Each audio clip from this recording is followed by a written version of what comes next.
For the past few months I have been working to understand a bit about processes of digitisation, that is the archiving, mapping and replication of geographical spaces into the digital realm and their role in climate mitigation for populations and states most vulnerable to increasing surface temperatures and rising sea levels.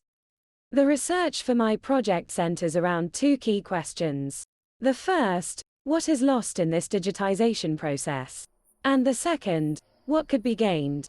To unpack these questions, I've been following closely with a project that was announced in an address to the UN at COP27 by Foreign Affairs Minister Simon Kofe of Tuvalu. Working with a team of Melbourne-based developers and supported by Amazon Web Services, Tuvalu will become the world's first digital nation as rising sea levels threaten to submerge the nation underwater. Beginning with the recreation of one of Tuvalu's islands, the project aims to preserve the nation's land, culture and history in the metaverse. I was led to this project initially by an interest in digital infrastructure, specifically related to data storage and the submarine fiber optic network, from high-traffic cable bottlenecks in the Mediterranean and South China Sea to the most remote and far-reaching cables where internet connectivity is especially fragile for reasons ranging from weather phenomena to poor maintenance. What's interesting to me is how the language surrounding the internet lends to the public imagining of global connectivity as lofty and intangible through use of rhetoric such as wireless and the cloud. In reality, cloud data is very much on the ground, wireless communication is very much wired, and the digital realm exists entirely within physical infrastructure. The destinations of these flows of information are as precarious and problematic as the networks that carry them. Once information travels through the network, it arrives in data centers where it is housed locally on a server. These physical locations are specifically built to hold millions of terabytes worth of images, documents, websites, virtual realities, and every form of digital archive, and to do so requires an astronomical amount of water and electricity.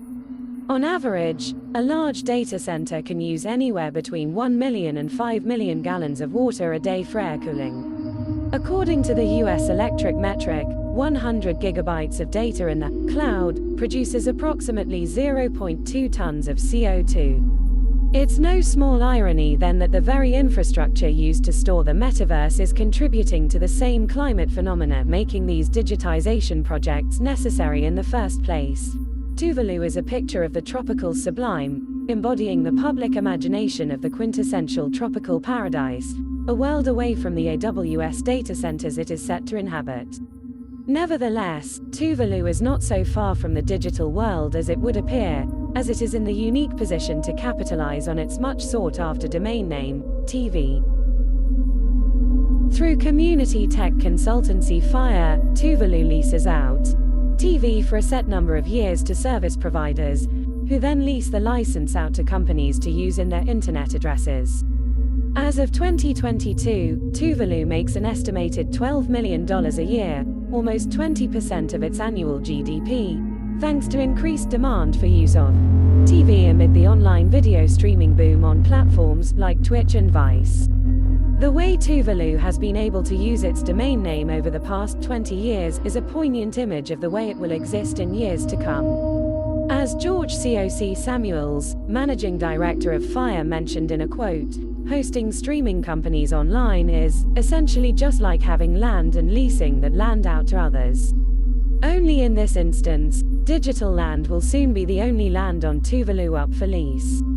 The TV economy will continue to generate revenue long after Tuvalu ceases to exist physically. However, the remaining 80% of its economy relies heavily on its ancient agricultural industries, most importantly, its abundant supply of coconuts. I was curious to know how developers might go about documenting these industries, whether these coconuts will be archived individually as a kind of cultural artifact or more generally in a report of the economic history. From here I imagined myself as a designer and collaborator in a speculative scenario in which I am invited to archive and digitize Tuvalu's coconut industry. How might the coconut industry on Tuvalu continue production in digital form, where coconuts can be traded as polycomponent tokens that scale in value with projections of real-time agricultural factors? What might a digital economy look like that brings value to future generations of the indigenous population? And how could the adverse effects of climate change be put to the advantage of those most at risk?